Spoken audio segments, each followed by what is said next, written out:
اللہ کی پناہ چاہتا ہوں شیطان مردود سے۔ اللہ کے نام سے شروع جو نہایت مہربان رحمت والا۔ اللہ کے نام سے شروع جو بہت مہربان رحم والا۔ تم فرماؤ مجھے وحی ہوئی کہ کچھ جنہوں نے میرا پڑھنا کان لگا کر سنا تو بولے ہم نے ایک عجیب قرآن سنا کہ بھلائی کی راہ بتاتا ہے، تو ہم اس پر ایمان لائے اور ہم ہرگز کسی کو اپنے رب کا شریک نہ کریں گے، اور یہ کہ ہمارے رب کی شان بہت بلند ہے، نہ اس نے عورت اختیار کی اور نہ بچہ، اور یہ کہ ہم میں کا بے وقوف اللہ پر بڑھ کر بات کہتا تھا، اور یہ کہ ہمیں خیال تھا کہ ہرگز آدمی اور جن اللہ پر جھوٹ نہ باندھیں گے، اور یہ کہ آدمیوں میں کچھ مرد جنوں کے کچھ مردوں کی پناہ لیتے تھے تو اس سے اور بھی ان کا تکبر بڑھا، اور یہ کہ انہوں نے گمان کیا جیسا تمہیں گمان ہے کہ اللہ ہرگز کوئی رسول نہ بھیجے گا،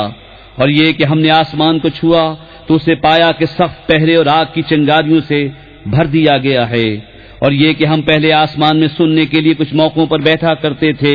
پھر اب جو کوئی سنے وہ اپنی طاق میں آگ کا لوکا پائے، اور یہ کہ ہمیں نہیں معلوم کہ زمین والوں سے کوئی برائی کا ارادہ فرمایا گیا ہے یا ان کے رب نے کوئی بھلائی چاہی ہے، اور یہ کہ ہم میں کچھ نیک ہیں اور کچھ دوسری طرح کے ہیں، ہم کئی راہیں پھٹے ہوئے ہیں،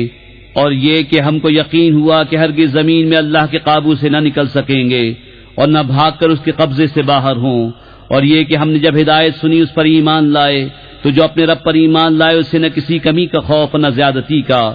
اور یہ کہ ہم میں کچھ مسلمان ہیں اور کچھ ظالم، تو جو اسلام لائے انہوں نے بھلائی سوچی، اور رہے ظالم وہ جہنم کے ایندھن ہوئے۔ اور فرماؤ کہ مجھے یہ وحی ہوئی ہے کہ اگر وہ راہ پر سیدھے رہتے تو ضرور ہم انہیں وافر پانی دیتے کہ اس پر انہیں جانچیں، اور جو اپنے رب کی یاد سے منہ پھیرے وہ اسے چڑھتے عذاب میں ڈالے گا، اور یہ کہ مسجدیں اللہ ہی کی ہیں تو اللہ کے ساتھ کسی کی بندگی نہ کرو، اور یہ کہ جب اللہ کا بندہ اس کی بندگی کرنے کھڑا ہوا